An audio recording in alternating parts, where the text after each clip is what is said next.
McDavid suspension yesterday. Can you? You know what? At this time of year, Terry, from a coaching perspective, it's kind of man down. And I really feel for Connor, and, you know, it's tough for all of us, but it's 2 games, and we just got to keep going. We can't, you know, fighting the fight isn't going to do us any good right now. We need to continue to play like we've been playing and give ourselves a chance to win, and we've got to change our lineup. I feel bad for him. I feel like, you know, he deserves better, but that's something I can't worry about right now. I got to think about tonight. You made some statements a month or so back in terms of the stuff that wasn't called on Connor. And now they throw the book at him for something that appeared to me to be, you know, not intent. And further to your original comments, this kind of fits in with that, though, doesn't it? Yeah. Well, I don't know how they rule on this stuff. I just know the stuff that I said before. I'm even more convinced about that.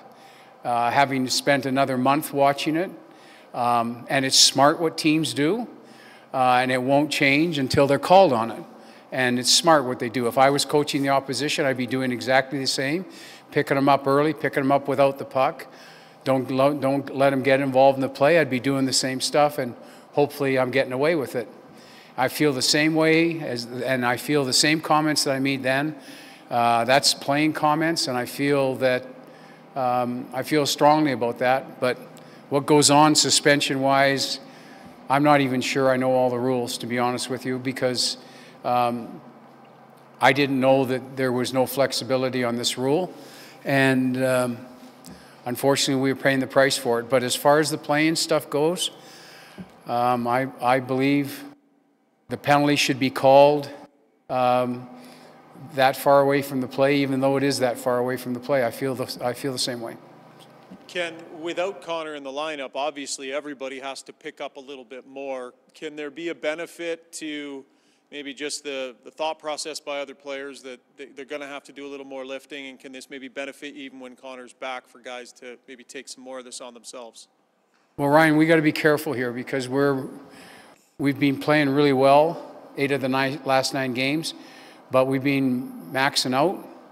So when you start squeezing for more, what we just need is everybody's best. We can't afford to have nothing but everybody's best. But we've been getting that for a little while now, and that's what we need to continue. If we play our best tonight, we can win this hockey game. And that needs to be our total focus. And we've been getting a lot of that lately, and we want to continue down that path. We don't want to let go because we've lost a player. Anaheim played last night without Getzlaf. So who knows where their lineup's going to be. There's key players missing right now. This is only 2 games, but we got to be careful asking people to play way outside of what they're capable of, because right now we're getting the best from a lot of guys right now, and that's what we need to continue to do. I mean, you've got more centers than most teams, though. I mean, you've lost the best player in the league, but you still have Draisaitl and Nugent-Hopkins, and a lot of teams don't have that fallback. So, I mean, that's a plus, but then when they play center, you have no wingers. Yeah, well, I think what helps us here, to be honest with you, is Gagner, because he can take face-offs, so he can move with one of the left shot centers. He's really good where Connor goes missing on the power play. Gagner can fit in right there. So Sam coming in allows us to absorb this better than we could a week ago, to be honest with you. And that's good for us. And like I said, it's 2 hockey games, and we can survive this if we just don't get discouraged by if we just focus on the way we've been playing and not what's missing, we can more than survive this. And we got like I said, we've got a lot of our key guys playing awful well right now, and we don't want to let go of that rope. Okay.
more private. I thought I raised some good points about the play. But I think a lot of times they go in and they already have their mind made up. They don't really care what you have to say. So, ultimately, the hearing went as good as you would expect, and yeah. Very short. It wasn't overly long. It was didn't need to be. It wasn't like it was insane, like blow someone up kind of play. So it was not very long at all. Maybe tell us what your thoughts were on the play. There clearly was some head contact, but there's also sounds like a lot of mitigating circumstances. What were your thoughts on the hit? Yeah, I think there's a lot of different elements to it. I think one is I'm obviously on the back check, but I stopped skating by the red line, which probably isn't good for the back check. So I think Hitch showed it in the video. I was moving so slow. So obviously drop pass. It's my guy. Bobbles the puck for a second. I go to close on him to make a play on the puck, and he just kind of shovels it and gets rid of it. And at that time, we're going to run into each other either way. So I brace myself, and obviously he gets the worst of it. Just he's in the more uncomfortable position. So I think if the roles are reversed and I'm going to extend myself, to touch the puck, then he goes through me, and now all of a sudden we're talking about maybe me having a separated shoulder or a head injury. So if we're going to pick which guy I'm going to protect, I'm going to protect myself first, right? Considering the violence that's perpetrated on you during the course of that season, how do you react about getting the book thrown at you on your first offense on an accidental situation? Yeah, that's a different situation. I'm not going to comment on the refereeing because that has nothing to do with this. Like you said, it was my first time ever even, having a questionable thing, that I've done on the ice. So, if they wanted to prove a point, I don't know, but ultimately it's not my decision. What were you, after you have the hearing and you have some time, what was kind of going through your mind regarding maybe expectations when you did hear that? Just hearing the way they were talking about it, the way they explained it, the way I understand the rule now, how it's kind of just a 2-game, no questions asked type of rule. I kind of expected it to be suspended. I have to be honest. I didn't think it was going to be suspended at all, going into the hearing. But after hearing their tone of voice and whatnot, I had a little bit of a sense that it was going to go that way. So I think if you appealed, you wouldn't be back tonight anyway. Have you thought about that, or is it not even something you think is worth pursuing? It's something that my agent has asked me the question if I want to discuss it, but that's something that I don't have to figure out today. I think I have 48 hours to do that, but we'll see. Given, maybe more difficult, Connor, just given the fact that, I know from internally you guys still feel like, there's some traction that you can grab here and that you are still very much in a chase. Like in the playoffs, they'll suspend guys half as long for playoff games. Well, you could argue this is almost like a playoff type game for you guys. It's frustrating, yeah, because it is such a crucial time. Every game we've played in since the break has been, a playoff type game for us. It's a playoff type game for Anaheim. It's going to be a good hockey game and one that you definitely want to be a part of. And it's almost I don't want to say unfair because the hit or the collision or whatever was, it deserves some action. So obviously they felt that I shouldn't be playing tonight, but it's a bit of a shame just because it is such a big game for our team and for the Ducks and for the yeah. Thanks, Connor. Thanks. Thank you.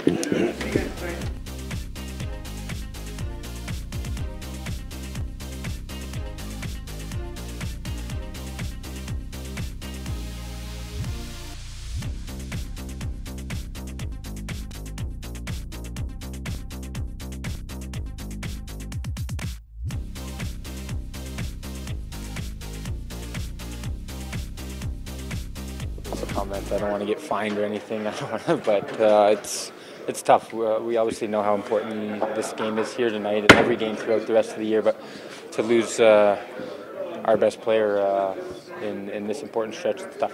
Speak to maybe just how he's sort of not that type of guy. You know, how he plays. Well, yeah, I think the whole world knows he's not going out there trying to hit people and trying to hurt people. He's a world-class player and a world-class person, and that's the last thing he's trying to do. If you look at the video, he doesn't even take a stride, I don't think. So obviously it's a tough decision at this point in time for our hockey club, but we got to find a way to get a win here tonight and keep us in the race, and then we get him back. That'll be a good boost for us. Zach, sorry. No, you're good.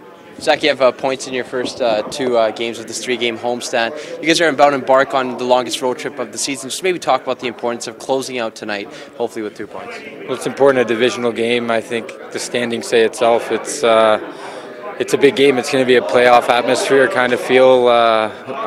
We need to be ready to play. Obviously, with the changes they made over there, they're playing well as of late too. So it's important for us to be ready to go and ready to start against these guys, obviously, and everyone has to pick up the slack, obviously, when you lose a player. The captain, obviously, Connor, everyone just has to pick up their play and get a win for him. Thanks, Zach. Good luck tonight.